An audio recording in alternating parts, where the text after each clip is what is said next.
And it's Monday, y'all, and I hope everybody had a great weekend. It was nice to have a Lions victory on a Thursday. Got to enjoy the weekend after a nice win against the Cowboys, which we're going to talk NFL. We're going to talk NCAA football, which is now finally getting good. Obviously, the Notre Dame snub is something we want to get into.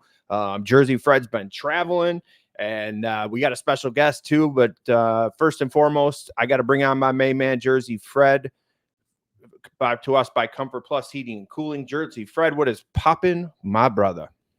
Oh, man, just in another spot. Another week, another spot. Just another week, another spot. Now, you are in Michigan right now. I'm surprised you didn't wear your Lions hat, Fred.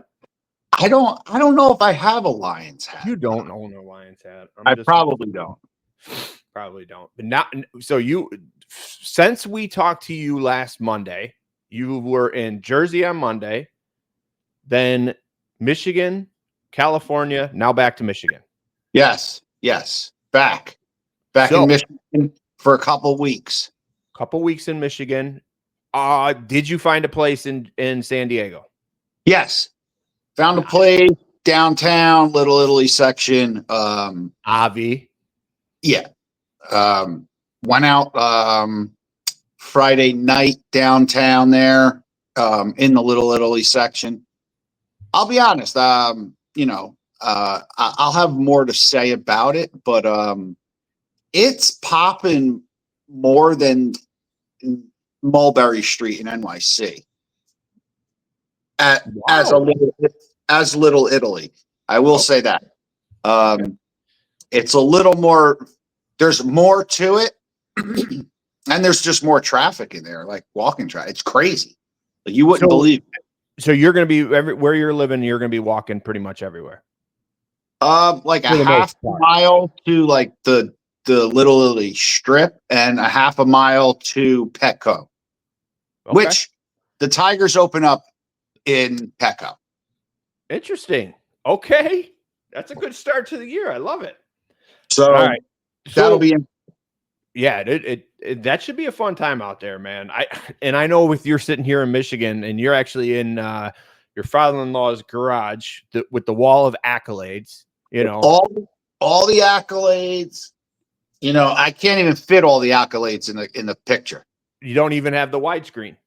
No, I mean they go around all the way. Shout out to Fred's father-in-law. Michigan High School Coaching Hall of Fame, no big deal. Yeah. No big deal. They don't just give that out to everybody. Yeah, no, absolutely not. But they do give it to all his brothers. Yes. Okay.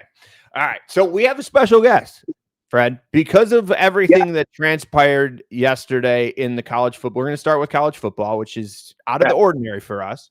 But in my opinion, and I think yours too, Fred, when we talked about this, like, now college football is getting good. Yeah. And there's a lot of stories about college football that are getting good. Obviously, the Lane Kiffin thing, which I can't wait to ask our guests what his thoughts are on that. But if you follow the show, you know the guy. Our main man, Nolan Duda. Nolan Duda is brought to us by Ideal Traits, better business, better hire, better business. Welcome to the show, Nolan Duda. How are you, my friend? I'm doing good, gents. Excellent. So the rumor is you're going to be attending one of my cigar events on the 16th, and you and Fred will finally get to meet in person. That we will. Yeah, Fred, if you don't wear yours, I won't wear mine. Can we wear hat? Is it a guys? It's unfortunately going to have to leave the hats at home. Fred, you cannot wear this pinstripes. Okay. But before we get into the NCAA talk and the Notre Dame talk, I want to bring something up now. On Thursday, Nolan went to the Lions game. Okay. And he sends me, I see it in his story. I'm like, okay, all right. I love it. Pretty decent seats, it looked like. But he had a little bit of an issue when he was at the game. And I want you to explain to me what transpired at the game for you, and then I want to know why Fred didn't get a hard time, but you did. So take that part away there, Nolan. Yeah, I mean, so I was at the game, and of course I went to the game early in the year, and it was a debate that was mentioned, of course, on the podcast, whether it should be acceptable to wear a Red Sox or, of course, a Yankees hat if you're Fred to the game with Lions merch. So I'm wearing my Lions hoodie that I wear and then my Red Sox hat. And this game specifically, I don't know, maybe the Detroit faithful was a little bit more lubed up with it being a Thursday night game, right? So hitting the bars hard before. But I got a really hard time about, hey, you know, how do you become a Red Sox fan? Why do you got to wear the Red Sox hats? You know, this, that. And I mean, it's a pretty easy thing to squash once they understand sort of the background. But yeah, I would say probably at least 20 people giving me a hard time, whether it was at the game or after on the streets of Detroit. And I did mention it to Brad because I was like, hey, I know this has been mentioned before, but this time it was like, it wasn't good. But it's not as if they're ever like in my face screaming, but they're just like, how does they bring it up? Yeah. They're like, why are you wearing that hat? And I'm like, well, I'm a Red Sox fan, so I'll deal with it, you know? But nonetheless, yeah, that's sort of the background of it. But I did he caught a little shit at the game by wearing a Red Sox hat. Fred, obviously, there's pretty rare that I've ever been with Fred where he didn't have the Yankees hat on. Fred, did you catch any shit at Thanksgiving? Never. No. No, but I mean, in the past, like I've said, I think I texted you after you told me about Nolan's like thing. I mean, and I like just this is just my own opinion. Right? Here we go. You know, just softest fans in the world. Like, I mean, it just seems like the reason that they probably said something to Nolan was because they don't understand there's world outside of Toledo. You know, like that's the border, you know, like the earth is flat, Michigan's flat, the border is Toledo. So they were probably a little confused as why you had that hat on. You know, they might have thought it was Birmingham, you know. So that's the only thing I would say. But living here, there has been people who have mentioned the jealousy of the Yankee hat, which it seems people just get obsessed with. And I could see it happening with Boston people as well. You know, I could see that too. Just the jealousy of the obsession of jealousy that goes on when you're walking through a small market town, you know. Well, there it is. Hey, and I can't say much, to be honest with you. We got to win a little bit more before we can open our mouth, in my opinion. You know, we can't hang our hats on 1984 like we have been for the last couple of decades. I will say this too, though. Like, me and Nolan have our own little, you know, rivalry, right? Which is the greatest rivalry in all of sports. So, like, I hold on. That's what they said about the Michigan-Ohio State game. No. Greatest rivalry in all sports. That's what they said. Hey, not my words, guys. I'm just saying. That's what, who said it? National media, Fred. The ticket? No, not the ticket. Yeah, the ticket said that. Yeah.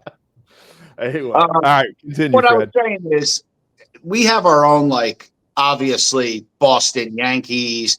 And to be honest with you, and I think Nolan will agree, as much as the hatred is there for the teams, I think the fans are more friendly than you would expect, Boston and Yankee fans. Yeah, we give each other shit and stuff, but like it's not like in a hateful way. I just think that outside of Boston and New York, everyone hates Boston and New York, which is amazing to me. Do you agree, Nolan? I do. My buddy Kyle Pepper yesterday, after as the college football stuff, which of course again we'll talk about, was coming out, he literally said it's easy to make fun of Nolan when he's fans of the two biggest hated sports teams in two respective different sports, right? Everybody hates the Red Sox. Everybody hates Notre Dame, but I'll get to that. But yeah, that's we're going to get into that. Now, the reason we brought Nolan on is because he's a big Notre Dame fan, and we because of what a small podcast this are, we're not really afraid to be canceled for the things that we say because nobody really listens, right? So that's why we can openly speak. So we do age discriminate on this podcast, number one. And with that being said, before we can understand and take in what Nolan has to say about Notre Dame. I just have a quick question for you, Nolan. Do you know who a gentleman by the name of Joe Montana is? Of course. Okay, then incredible, fine. Okay, I just wanted to make sure. I had to vet that. So, all right, we brought Nolan on because of obviously the college football playoffs. The selection was yesterday, and there is a crazy controversy in regards to should Notre Dame have gotten in the top 12 and why they didn't get in the top 12. Now, I'm going to let Nolan talk about this, but I have a lot of questions, and they are legitimate questions because, again, I'm an NFL guy, and these are not sarcastic by any stretch of the imagination. Now, let me ask this: the statement number one is, do I think that Notre Dame is one of the top 12 teams in the country? And the answer is yes. Okay, I will say that they are. Do I think they had a okay schedule? Okay, yeah, like maybe they did, but that's the way college football is. Sorry, like I thought Michigan had a cake schedule. I thought Ohio State had a cake schedule. In my opinion, the hardest game they played was in Ann Arbor. But with that being said, you as a Notre Dame fan and Notre Dame, the Fighting Irish decided to pull out of potentially being in a bowl game. Now, my question to you, Nolan, is doesn't that hurt you more than it hurts anybody else as far as a program and a money or anything like that? It doesn't? No way. No. ESPN makes explain to me why it doesn't and why you made the post on social media that you thought this was a great move by Notre Dame. Awesome move. I fully support it. And I mean, there's a lot of people that are out there like I think his name's Emmanuel Echo, whatever, however you say his last name. But he's like, you ripped the chance for the fans to watch Notre Dame one last time. And if you go look on social media, all of the Notre Dame fans are saying that they agree with the decision to pull out because of such widespread fandom for Notre Dame. I mean, it really could be considered like America's team of college football. There are fans in every corner of the United States that root for Notre Dame, which is why they're able to get an NBC contract to always have a nationally televised game, right? Like there's a reason why NBC pays millions and millions and millions of dollars to broadcast Notre Dame games. It's because our fan base is so widespread. So ESPN playing in a bowl game, it only brings viewers to the bowl game. So it helps the sponsor, it helps ESPN, all of these different things. So when Notre Dame decided to take a back seat, one, it's because, some people would call this a controversy. I would call it an atrocity, like being left out of the playoff. It's unbelievable. And I'm sure we'll talk a little bit more about that too.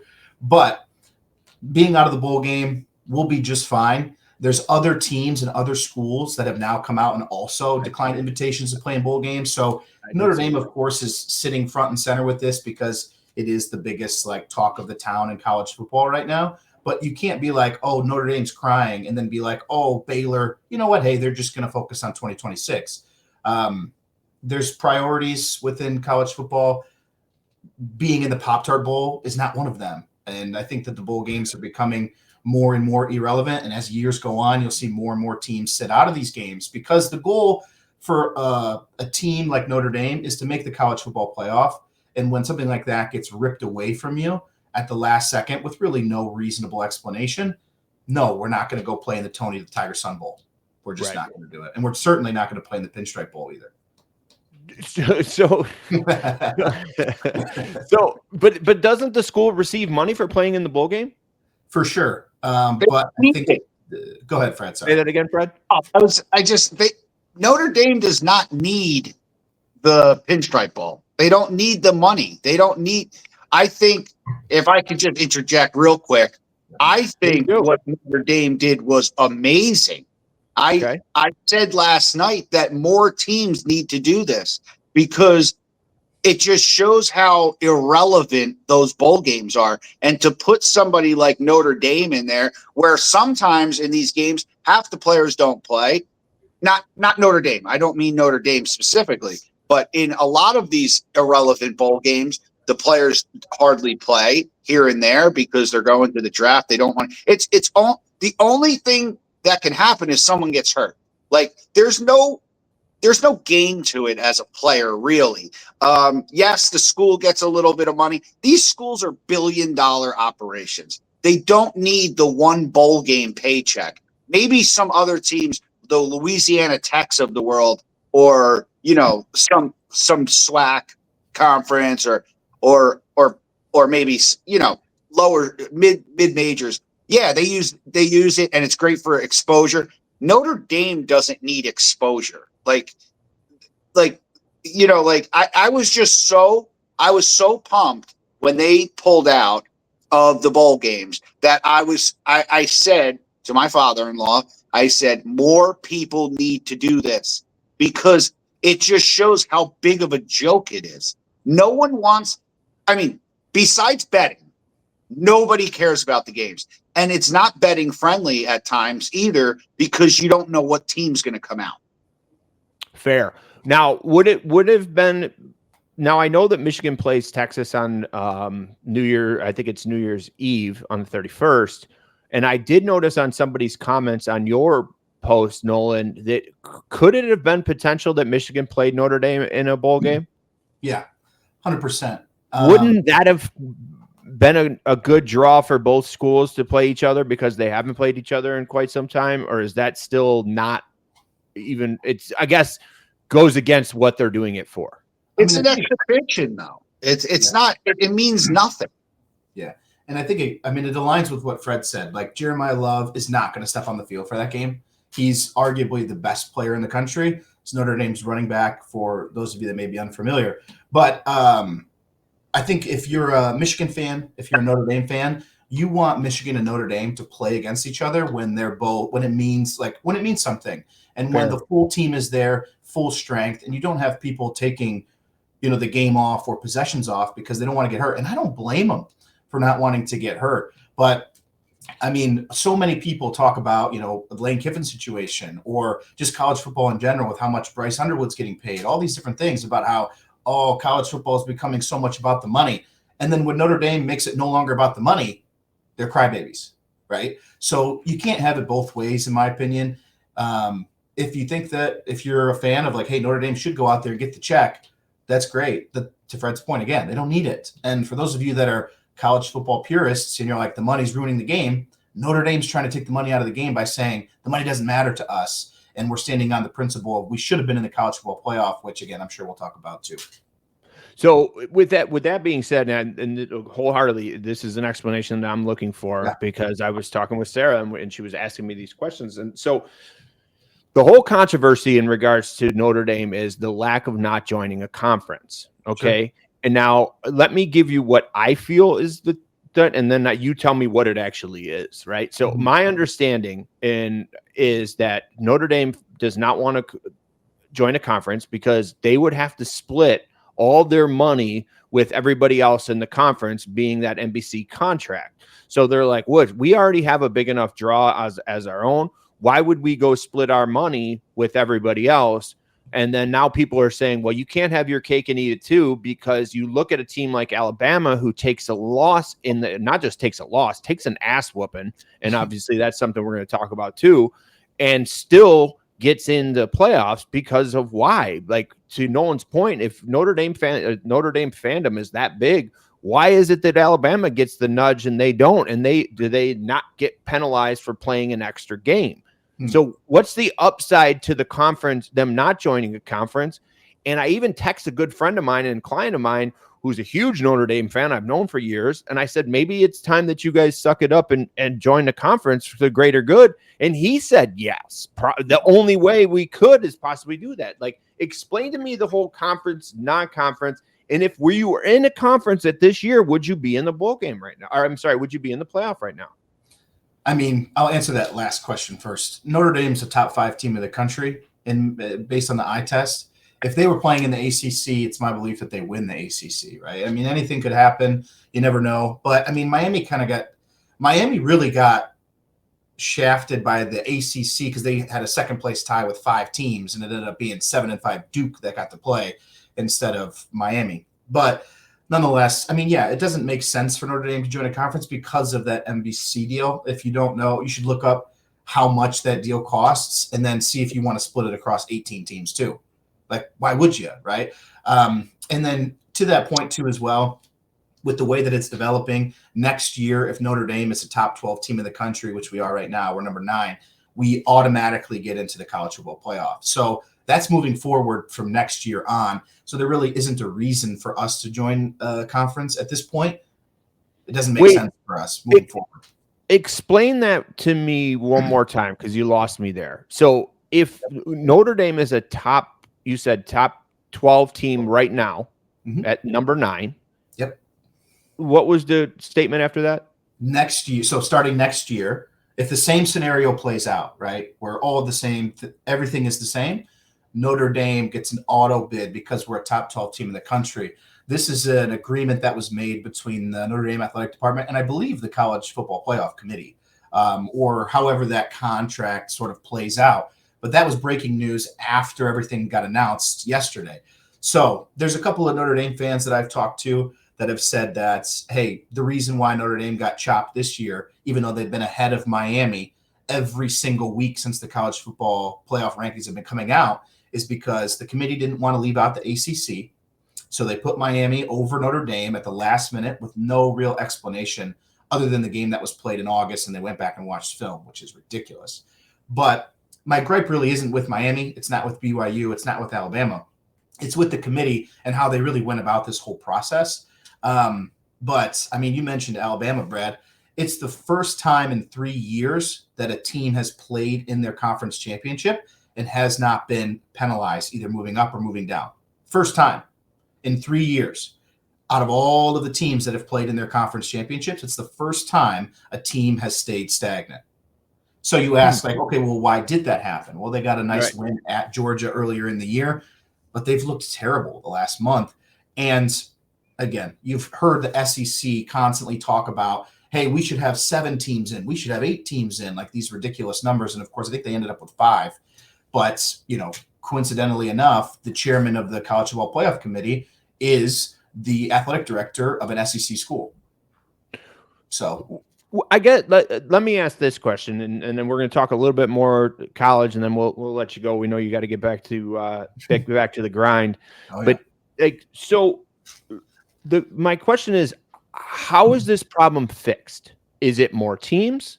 Is it the selection committee is a little people that aren't involved in there? Like, what's the fix? Yeah. And also, too, I think it's important to note that if the roles are reversed and Notre Dame gets in and Miami gets out, I still think that Miami gets the short end of the stick because they, again, lost that 5-team tiebreaker for the ACC championship. And there is absolutely no way you could convince me that Tulane and JMU should be playing in this tournament. Everyone should agree. I watched the ESPN broadcast yesterday, and all of the people are like, do I have a problem with them getting in? No. Do I think they're going to win? Absolutely not. It's like, then why are they in? Like, it doesn't make any sense. It's a money grab. It's stupid.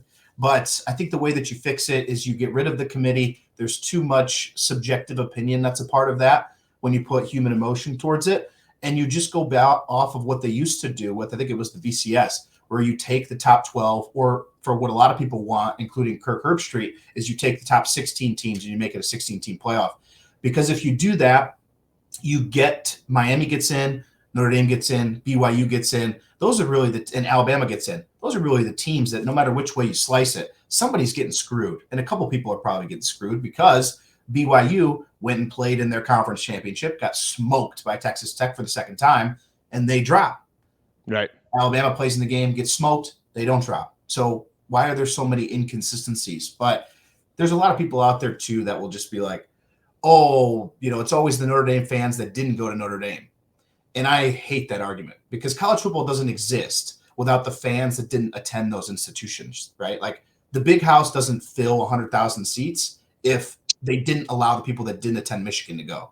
Same thing happens within Georgia, Alabama. So the people that are saying that too, I think that you're just out of touch. And again, it's a massive travesty because I couldn't imagine being a player on Notre Dame and this being your final season.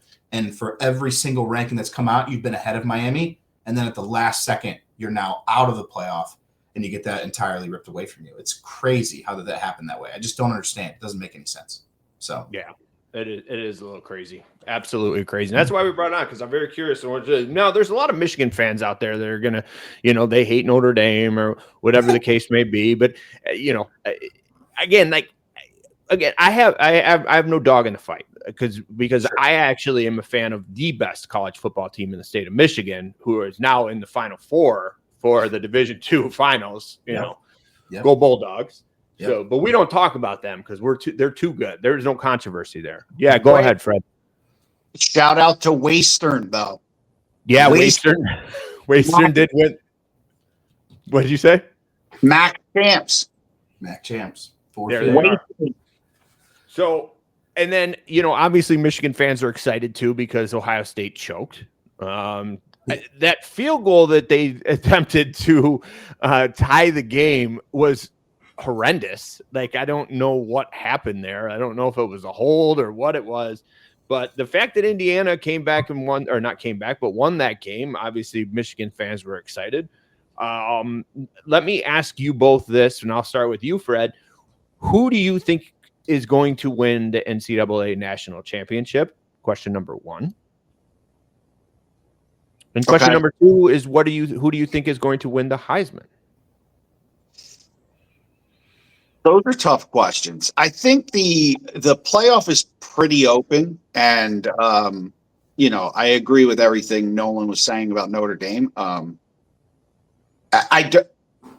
For starters, the spread in the JMU game is 20. How do you put a team in the college football playoffs that's getting 20.5 points? That's my thing is, I know there's a system, right? And I know Nolan was talking about the old BCS and stuff like that. I think you use Vegas.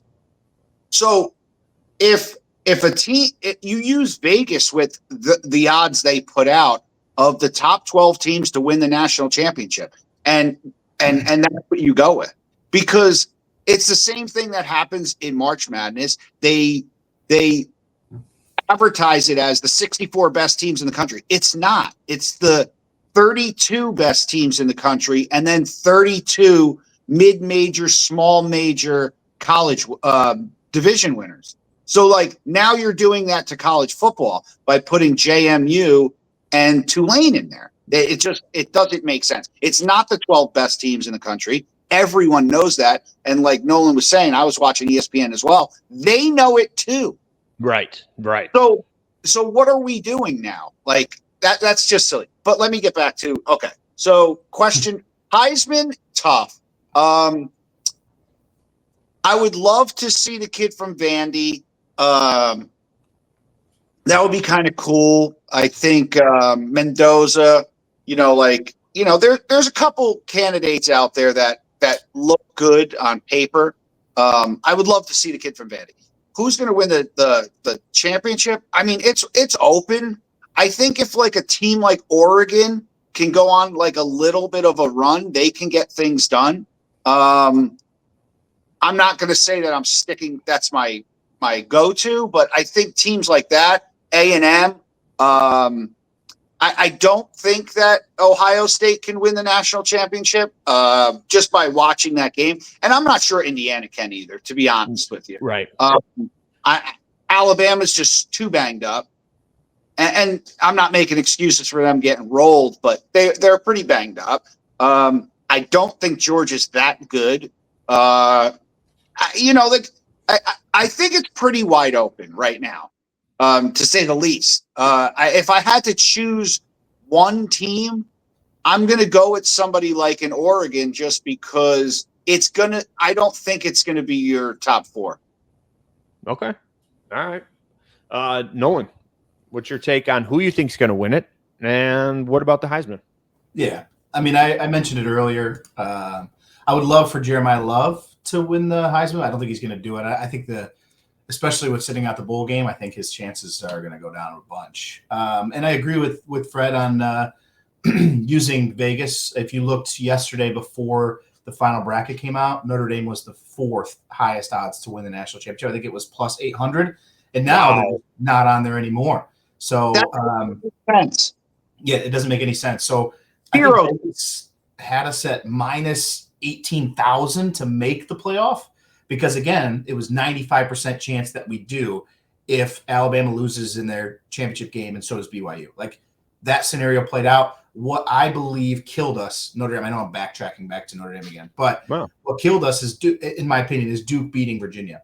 If Virginia wins that game and gets one of the at-large spots for winning their conference, Notre Dame stays ahead of Miami. Obviously, there's no way to prove that because you don't know, right? And there's no way to go through it, but they had to get an ACC team in, and they found a way to do it once because they couldn't let Duke in. It would be ridiculous. But I would love to see Ole Miss win. Do I think they have a chance to do it? I mean, they kept all their coordinators. We'll see how much of an impact, Lane Kiffin really made on that team and what they're able to do. But I would love to see, Ole Miss roll into – I mean, they're going to beat the piss out of Tulane. Like, they beat them 45-10 earlier in the year. And now it's a first-round matchup in, again, the college football playoff. Like, it doesn't make any sense. Then they got to go play a good Georgia team who, in my opinion, is coming off a really big Alabama win. I mean, coming into that SEC championship, Kirby Smart is 1-7 against Alabama. He goes and he beats them for the SEC championship. So you might see Ole Miss slip in there and be able to take on, Ohio State and be able to maybe hang with them. But I think that Oregon is the team to take if you're looking for the odds and you're looking to take a team that has a pretty favorable path, playing JMU and then Texas Tech. Big 12 team. We don't really know what the Big 12 brings to the table just yet. I think Oregon is the team to take, and then they can easily sneak by in Indiana as well as whoever they play in the final. So I think that they have the most favorable path of all of the teams. So if I was a betting man, which I am, I would take the Rebels and I would take the Ducks. Those are the two teams I would take. Yeah. And for me, like, I would love to see. I'm with you. Obviously, being a Fair State alum, I would love to see Ole Miss win the national championship, especially with the Lane Kiffin bullshit that went on. Which, that's another whole segment we can talk about. Like, I don't think it's right for these kids to lose their coach or the fact that a coach moves before the season's even over. So I'm really rooting for Ole Miss to win. That would be ideal for me. Like, that. I mean, and then I'll be perfectly honest. Anybody but Ohio State, and I'll be pretty content. I do not want to see Ohio State win again. And but I'm definitely either rooting for Ole Miss or Texas A&M, which I think both of them are kind of long shots. I am a betting man, but unfortunately, I bet with emotion, and that's terrible. Terrible way to bet. And so we're going to talk real quick, Fred, because while we have Nolan on here real quick, and then we're going to let Nolan get to work. Shows to watch right now.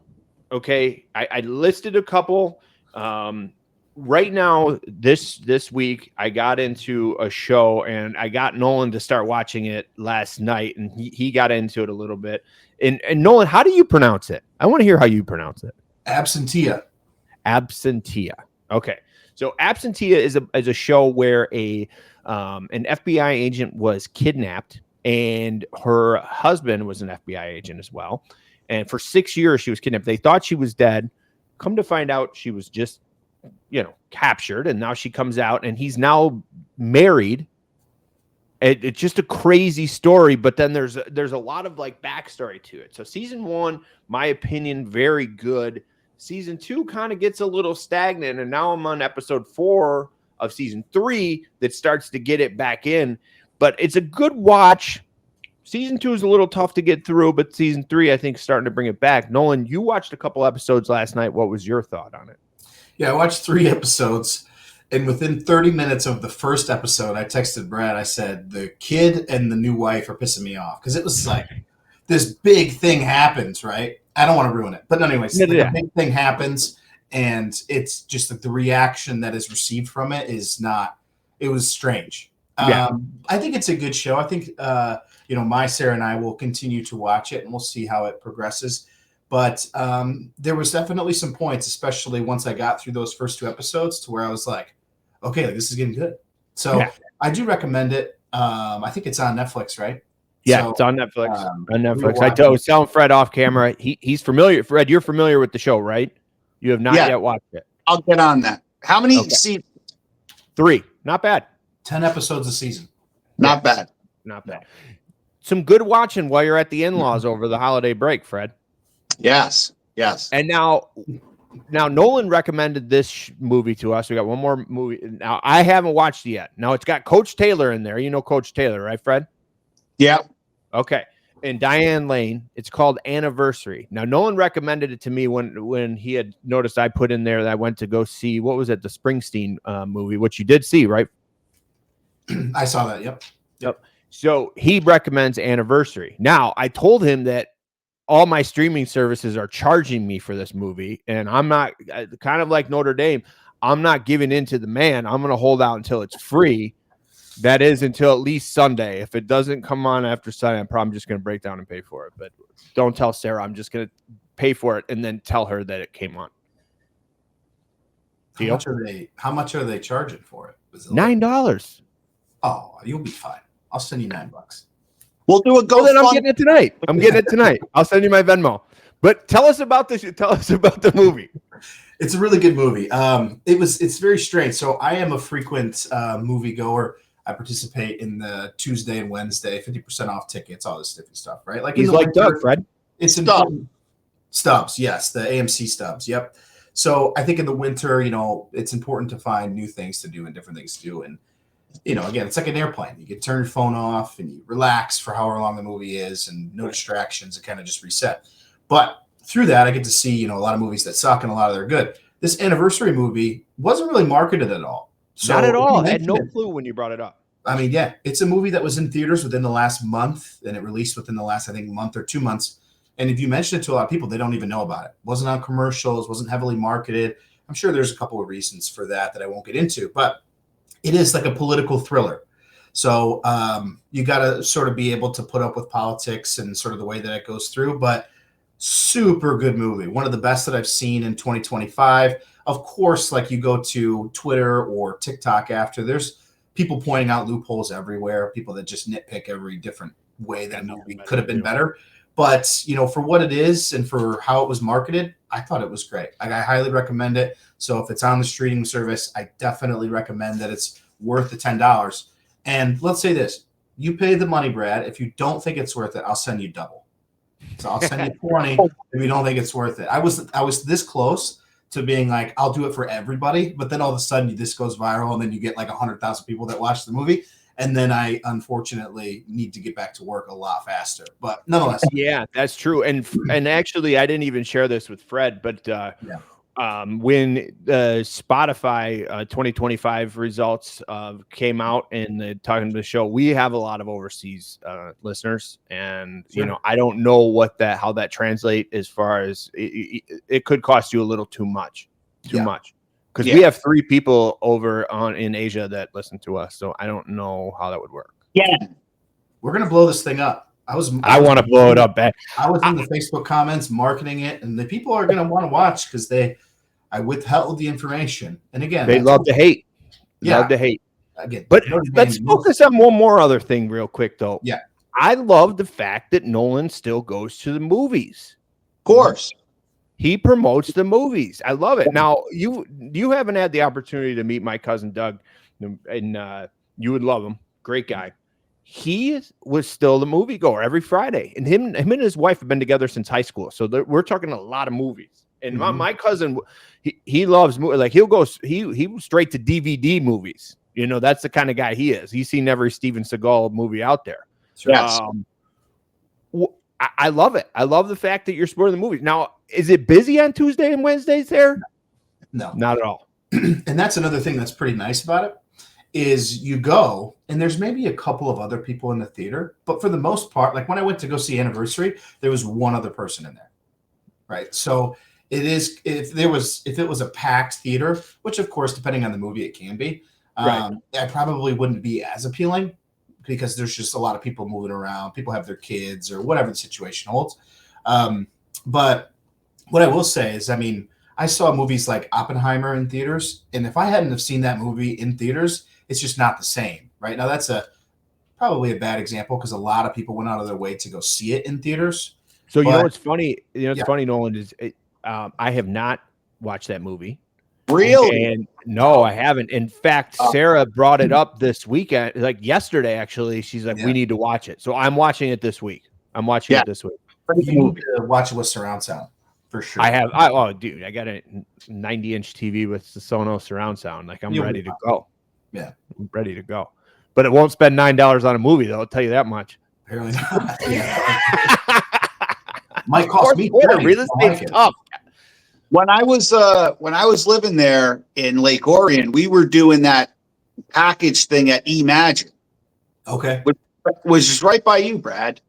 Oh, yeah. I bet that's I tried to go Nolan, I tried to go watch the Springsteen movie at Imagine, and it was sold out. Like, I couldn't get in. Now it was the last minute kind of thing, you know what I mean? So I had to go all the way to where did I tell you I went, Fred? Over in Madison Heights, AMC, I think. Jersey sells out everywhere. It doesn't matter where you are. The ball. I was like, how in the hell is he going to relate? How does he bring? I forgot Springsteen from in the middle of nowhere. Theaters packed, lines outside longer than in the bathroom. Like, Yeah. So what movie theater do you go to, Nolan? I go to the AMC in Great Lakes Crossing. Awesome there too. There you go. And then you can get a little bite to eat at the Rainforest Cafe. Yes. Nolan, does your Sarah love the Rainforest Cafe? I think she does. I don't know. It hasn't been brought up yet, but maybe that's where we have a 6-month anniversary coming up. So maybe that's where I'll make a reservation. If you want to go on to 7 months, I would highly suggest staying away from the Rainforest Cafe. It's overpriced, disgusting food. Unless you just want the ambiance of feeling like you're being rained on, then okay. Yeah, I'm trying to think of what the nacho is called that they have there. It's like they have the fun names for everything. I can't. So, she's probably going to be listening. So, do you got any? What do you got up your sleeve for 6 months?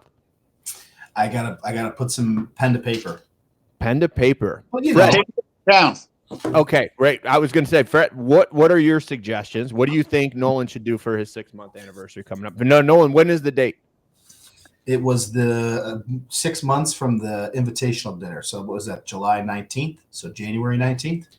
Okay, right. January 19th. So we got time. I love the fact that Nolan went to the Indianwood Invitational and then said, "You be mine." That's a power move, by the way. Yes. Power move. I believe that's when I met Sarah too. It is. And it's funny. The story is because we were going to the gala that takes place on Saturday, and I said, "I'm going to introduce you as my girlfriend," and then boom, here we are, 5 months later. So, guys, Casanova. Fred, what do you think he should do? 6 months. Where's he going? Dating. 6 months dating. Okay. Yeah. Yeah. I wouldn't go as far. I wouldn't go down to the Rainforest Cafe. Yeah. But on the other hand, I will say this: she's still in the coach bag era. Okay. Fair enough. Coach bag, Michael Kors. You keep going, right? Yeah. So he's still in coach. So with that being said, I'm not going to go London Chop House Caucus Club, but I'm not going Rainforest. I think something in between is fair for her and you, because you're still technically in the coach bag, in her eyes. I'm going to say something like something fun and still downtown. So like you can walk around, do a little, if you like downtown Detroit. I don't know. He does, right? Okay. All right. Yeah. So you go down there and maybe you hit up like Townhouse, maybe, walk over to Buell Bar, down on Congress, maybe. I like that idea. Don't continue down any further, because then you get Caucus Club, London Chop House. She's not there yet. That's a 1-year thing, right, Fred? Us as a group, we aren't there yet, right? Fair. We're all in this relationship together. For sure. Not gonna, hang out to dry. But Buell Bar is really dope. But maybe like Townhouse, where it's like it's fun. It's a little loud at times. Bessa, I'm not going to go San Morello. That's going to take some time. I think London Chop House takes a little bit of time. And Mad Nice. I'm not gonna suggest Mad Nice, She Wolf, stuff like that, because that's even after the Michael Kors bag. Fair. When you start four-figure bags, when you start to get into the four-figure bag area, then I can offer some other suggestions. Okay. Yeah. Now, Fred, what's the name of the tat?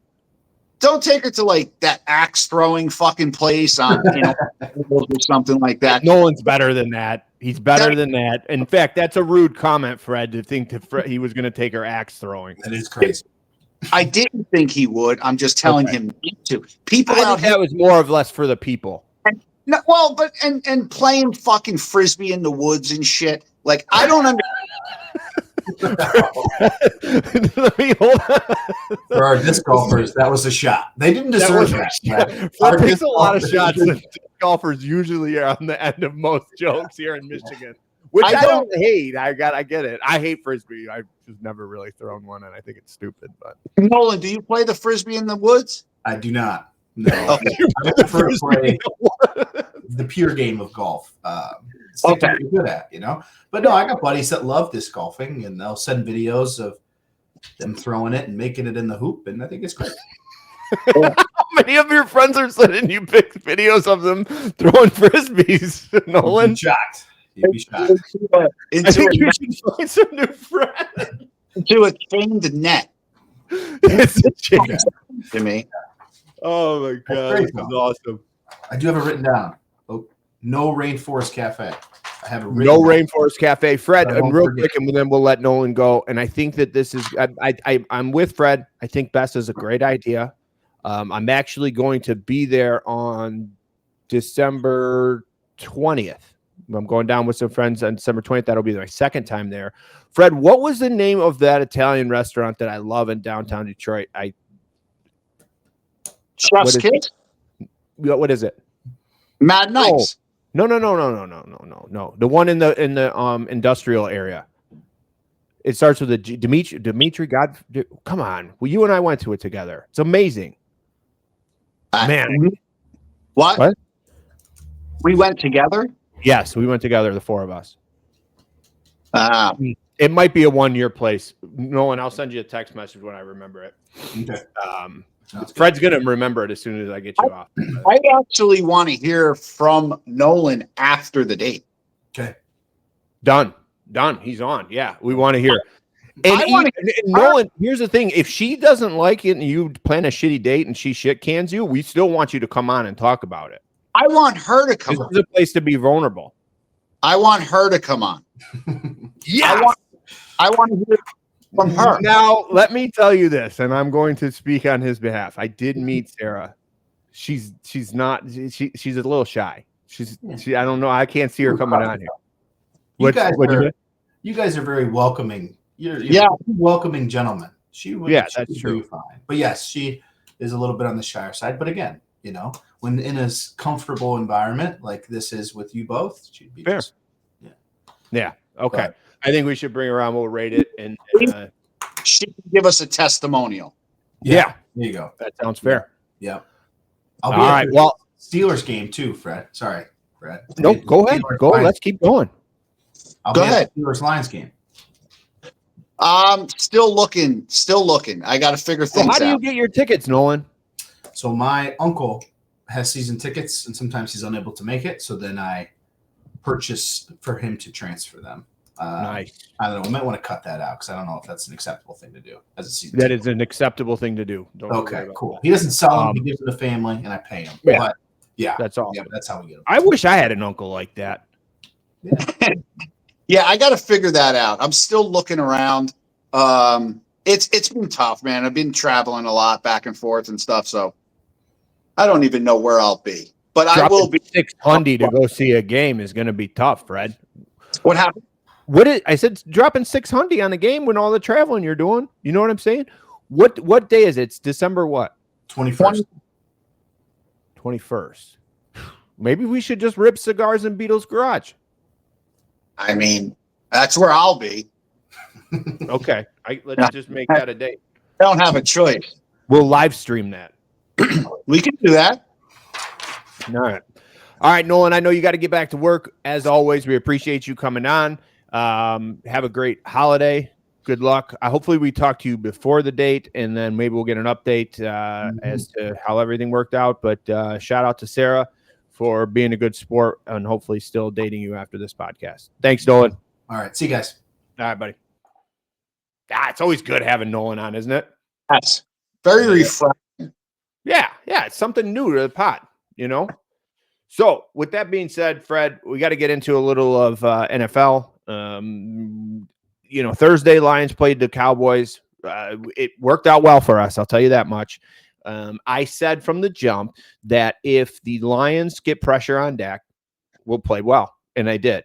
Now CeeDee Lamb going out was huge, like really huge. And that was beneficial. Now we're in a predicament here too with the loss of Brian Branch. We now go into LA, play the Rams, Stafford and the Rams. You know how hard it is to beat the same team 3 times in a row, and that's where we'd be at with Stafford. I would be lying to you if I told you I wasn't a little scared about this game. The way Matt Stafford is playing right now, the weapons that they put around him with Devontae Adams and Puka Nacua.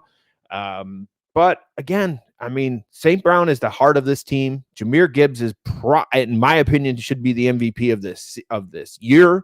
It just really comes down to the defensive line and the pressure we can get on them. What's your thought on us going into LA without a Brian Branch defense? It's not looking good, is it, Fred? Well, it's going to be a shootout, I think. Obviously, the number is at like 53.5 right now. Not surprising.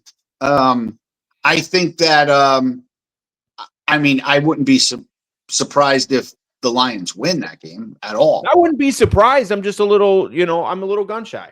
And I wouldn't be surprised if the Rams win. So, going into that game as an outsider like me, amazing game to watch. I'm a big number 9 guy. That. Yep. Both are. Married to Michigan's sweetheart. We love KB. We're big Mrs. Stafford fans, Mrs. 9 fans. Yeah. I know you love her and Hank and all that. So hopefully we get to see her in the booth and stuff, with shots of her and the family during the game. She's not going to bring her kids. She's afraid that we're going to boo her kids. Not in LA. We travel, and Rams fans don't. Yeah, but they don't. I'm not sure they're going to travel that well. There will be Lion fans there. It is in LA. It's during holiday season. It's tough. It's a tough get. It's a tough get. Game to go to. But yeah, I think she will be safe. We will. I hope they try to protect Miss Michigan at all costs. A Michigan sweetheart. Excuse me. Yeah, number 1 sweetheart. But yes, it's going to be a shootout, and dude, I was excited when I saw that game on the schedule. What more can you ask for as a football fan, an NFL football fan? That's the game. It's, what's amazing to me, and this is kind of like the Aaron Rodgers thing, and we're going to talk about him real quick here in a bit. It is like I've started, and I don't know if it's because I'm such a huge Stafford fan, but I'm starting to become a Devontae Adams fan. Like once you get some of these guys out of Green Bay, you're like, oh, they are pretty cool dudes. And the relationship that he has with Stafford so early is awesome. And the respect that he puts on Puka, it's so crazy to watch these veteran, great wide receivers. And then you look at guys like George Pickens and AJ Brown and these arrogant young kids that why don't you watch some of these old veterans and how they operate and take some lessons? Wouldn't you agree, Fred? Yeah, no, 100%. I think Devontae Adams was always a cool dude. It is what it is. I'm not a Packer hater, so I don't see it I was a Packer fan this weekend. Of course, yeah. I think Devontae Adams is a stud. I think he's awesome. I think he's great influence in the receiver room. I think he is in this may be his best offense he's been in. Yeah. Oh, hands down. Down. I mean, for a receiver like that who wants the ball, I mean, dude, number 9. I mean, so he just looks so good. The dude is like a fine wine, bro. As he gets older, he just keeps getting better. He really does. He just sees the field better. His arm is still there. Like, there was times on on Thursday that Goff had Jameis Williams wide open if he had the arm strength. And he couldn't get him the ball. Like he physically, I don't think he has the strength. He is not doing that receiver justice. Unfortunately, I hate to say it. Like he's so good and so fast that a guy like Stafford would make him Calvin-esque in this league. He really would, the way Stafford throws the ball. I heard a crazy stat on Thursday that only 6% of Goff's passes are over 20 yards. You find that crazy? Coming from a Steeler fan. I knew you were going to say, but not yesterday, Fred. That's a high percentage taking out yesterday's game. Yeah. I mean, yesterday was a great game. Let's get into that, Fred. So I guess this will be a really good, you're excited that your couple week take on the Ravens was wrong. Well, yes, but also my take was a healthy Lamar coming back. He is banged up. Yesterday he took off a couple times. He could have gotten more yards a couple times as well, but he didn't. His speed was up, but he didn't take off oftenly. I just feel like, yes, my take on I mean, in the big picture, yes, it was wrong, but with an asterisk, because I did mention the fact that a healthy Lamar. True. And I don't feel like he's healthy. But they still are a good team. I was very happy with yesterday's game. The thing is, as a Steeler fan, I can still say that we're not going to beat the Lions. We're not going to beat the Ravens twice. The best we'll do is 2 more wins. And we have a Cleveland game, which I'm counting that 6, 7, 8. Does that take you to 8 wins or 9? 2 more wins brings us to 9. But that includes a win on this coming Monday night against Miami. Miami's a hot team right now. Don't get it. So like if they lose to Miami, they're going to lose to the Lions, and they're going to also lose to the Ravens last game of the season, unless that Ravens game means nothing and they're out of it and Lamar's hurt. Then that's different. Yeah, we'll win the Cleveland game. That brings us to 8 wins. But I don't see them. It would be next Monday night's really big because we win that game. We have 8 wins with 3 games left. One of them's the Cleveland game. I'm hoping that's a win as well. We'll talk about that game soon. Hold on. But I don't see us beating the Lions, and I don't see us beating the Ravens twice. Yeah. And then I have us, they kind of looking at the season going out with the Lions. I hate to say it, but I have us losing to the Rams.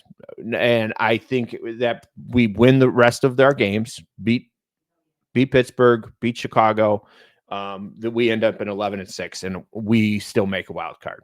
Because I think Green Bay is going to beat Chicago again, which was awesome to see them beat Chicago last night. And I think the biggest thing that I took, let me 2 thoughts. I got to watch the entire Steelers game for the first time because, as you know, normally we play at the same time, right? And that's why you have a house divided during Sundays. Is Mary's watching the Lions and you're watching the Steelers. Watching the whole entire Steelers game, number one, I thought Aaron Rodgers was Aaron Rodgers. And obviously I got to see a little bit different because they did throw the ball a little bit forward. DK Metcalf had a really good game. But what I can say, and I don't know if this is watching the Lions and us young receivers to going to watching the Steelers and an older DK Metcalf, but he's lost a step. He's not as fast as he was, I don't think. But his size and his strength is helpful. He had a great game, but I just don't see that explosiveness that I saw in his younger years, but I think that he's just more of a bigger body and with great hands. But what's your thought on DK?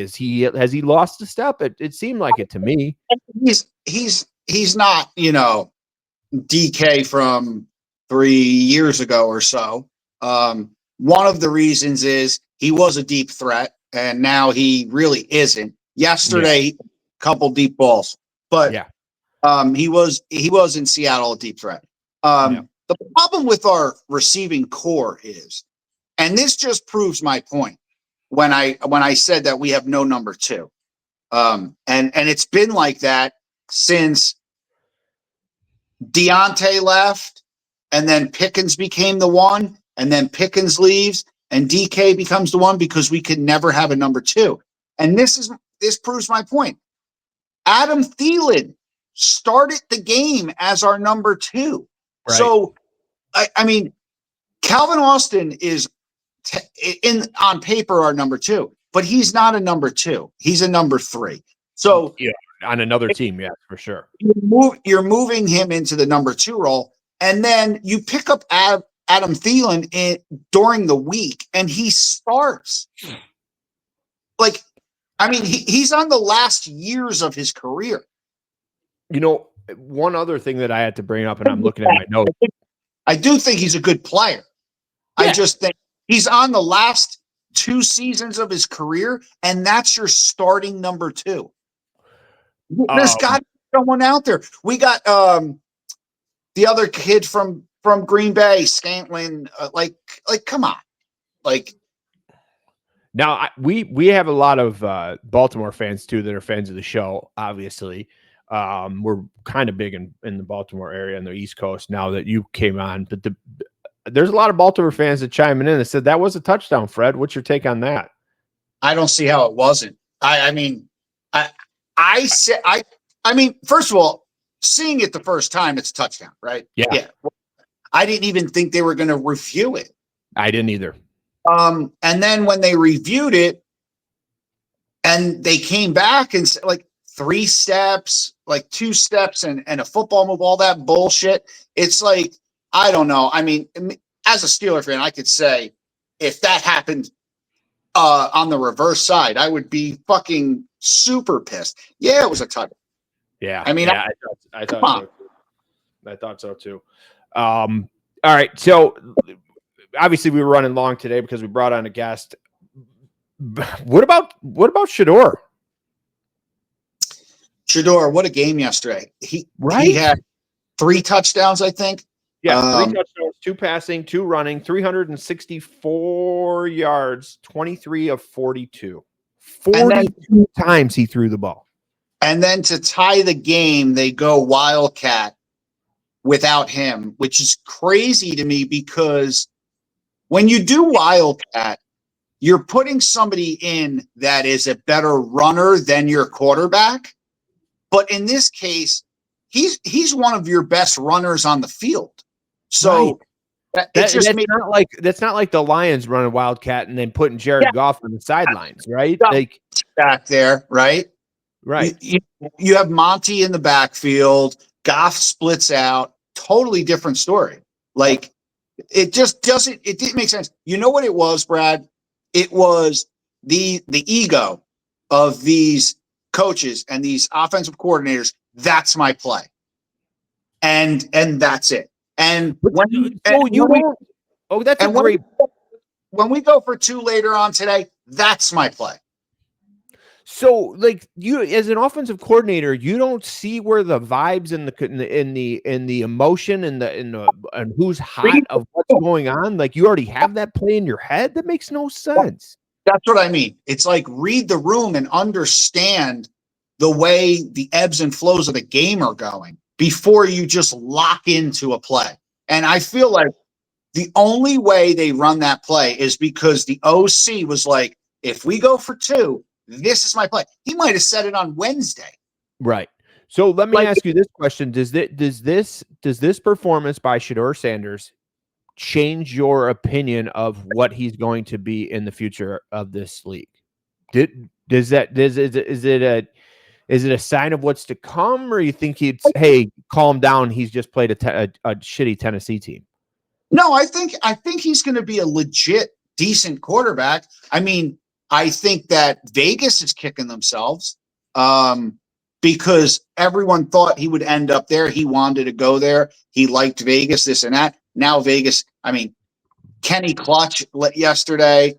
Geno is basically, his time is done. Let's be honest. Yeah.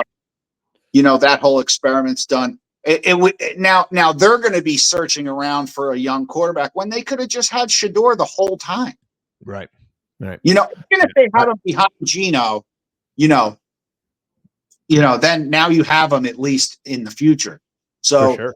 I don't know what Cleveland does because they're a weird organization. They're talking about Deshaun Watson coming back in 26. Come on. Yeah. So it's like, I mean, I didn't even know this guy was still going to be around. Yeah, no kidding. I thought he'd be in prison. So, but let's. I want to bring up 2 more games and we can get out of here because we are definitely over time. So I want to bring up game you watched, the Packers Bears. Obviously, as a Lions fan, it took everything in my body, and I even told Scott, like, my buddy up from the UP, that after 11:30 on Thursday evening, I will be a Packers fan throughout the weekend. My first time, and it was nice to see him win. Nice to see them put the Bears in perspective. And now what I do want to do is I want to make a little bit of a statement that do I think Ben Johnson did a great job coaching? He maybe got out coached, but the problem is, like, what I realized watching that game and the entire game is that he was used to having an accurate quarterback. So he struggles a little bit with Caleb. And like you saw it on the 4th and 1 to win the game or to tie the game or to, I mean, he just completely missed the guy. Like he's not that good. I'm gonna say it. Like, I don't think he's gonna be that good. Will he be better in the future? Yeah, but not right now. Bears fans need to calm down. I think last night was a reality check for you guys, and that's how I think it's going to go again when you play them. And then we are going to beat you, and you're going to end up 3rd place in the division, which would be cute. And maybe we'll, pack it up and hope next year's going to be your year. Yeah, I mean, I think he's a little better than you think he is. I think they're a decent team, but like I said, the best they can do is a 1st-round knockout. I mean, yeah. So I mean, I know there was a lot of like hate on the on some of those comments and shit like that, but like, dude, man, be a realist. What's that? A lot of hate. Yeah, and I mean, I got the same thing from the Broncos and Pats. And I still today, with only 4 games left, I still will say that we're not going to see the Broncos or the Pats in the Super Bowl. Now, I also said Danny Dimes wasn't going to be in the Super Bowl. That took care of itself. That's so unfortunate, man. You hate to see that. Absolutely. The guy who's having a career year and to go down with ACL. They were trending down. They lost like 3 in a row. Yeah, but the thing about it is he was hurt 2 weeks ago, Fred, and that was the problem. Like somebody should have pulled him and maybe gave him a little time to rest or something like that, and maybe could have avoided this. Maybe, I don't know. You never know with these ACL. Like, they're tough, man.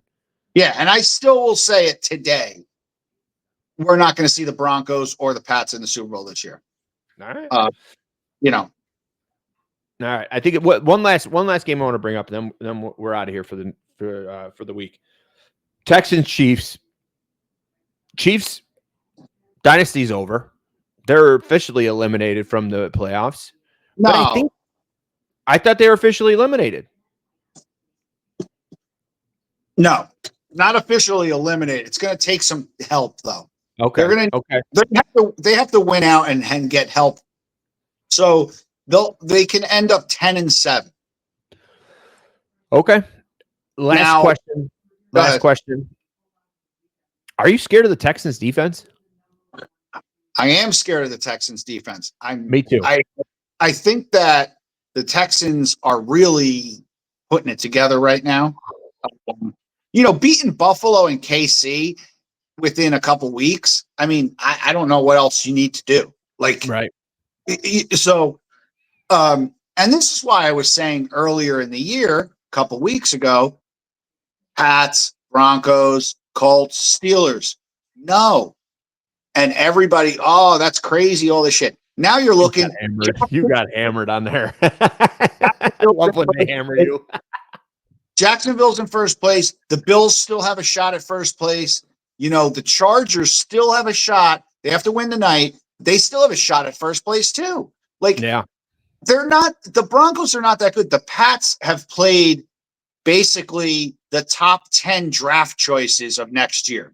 Yeah. That's their if you look at their schedule, they got the top 10 draft choices. So, I mean, I'm not saying that next year the Broncos and Pats won't be. I'm saying this year, today, I'm saying they're not going to go. But NFC wide open still. Big game tonight. Interesting game tonight. Eagles on the road. So that's an interesting game because the Chargers are up and down. It's I don't get the Chargers, and obviously, Herbert is hurt.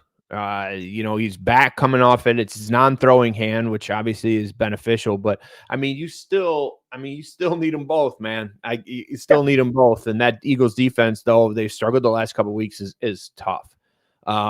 I keep saying this is the last thing, but I have so much. I knew this podcast was going to be long today because there's so much to talk about, especially with the NCAA football. But I'm going to leave this last question with you, Fred, and we'll both make a comment. Who is the most disappointed NFL fan base right now? Of all the teams this year, of the expectations you thought was going to be, who is the most disappointed fan base? Wow. I mean, there's probably a couple out there. Your initial thought might be KC, but that fan base won't be ever disappointed from what they've accomplished. So and I feel like the same way, the Bengals, maybe just because they're getting hot now and they really don't have a shot. That's a tough one there.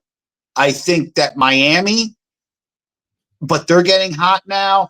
I'm not going to say that the Jet fan base is disappointed. I don't think they expected much. No. Yeah. You know what? I'm going to say the Vikings. Good one. I think for me, and I had all those teams united kind of on the list. But I think the biggest one for me would be the Commanders. I think the expectation for the Commanders was going to be huge, coming off beating the Lions and going to the NFC Championship game. The answer that Jaden Daniels was going to be the man. And unfortunately, now I think they have 3 wins. So I think that's my most disappointed fan base. And Fred, I'm going to leave it on this. Are we starting to see that maybe Jaden Daniels could be a little RG3-ish? Very RG3-ish. It just sucks, man, when that happens. It does suck because we wanted RG3 to be great. He was a great college player. Same with Jaden Daniels coming out his freshman year like that, because I wanted him to be so much better than Caleb Williams. Again, hate, but that's what we are here. But if I was a Commanders fan, I think that's most disappointing. I think Colts fans disappointed with the injury, but I don't think the expectation was that they were going to be as good as or as hot as they were coming out at the beginning of the year. Dolphins fans agree with you. Bengals fans, I think you're used to it, guys. I don't, Burrow's, he just can't stay healthy, man. But when he's healthy, damn, is he good. Yeah. Damn, is he good. That was a great game yesterday. It's a shame that, injuries kind of ruin seasons. Yep. And Jaden tried to play yesterday, and it was just, and now Zach hurts. Yeah, that's a terrible loss. But all right, Fred, we got to bounce, man. It's been a long one. Special shout out to Nolan. Thanks for coming on the pod. Fred's in Michigan. If you guys are going to be at my event on the 16th, you're going to see him in person. But Fred, let's talk off camera. We'll get together this week, my brother. Take care, man. All right.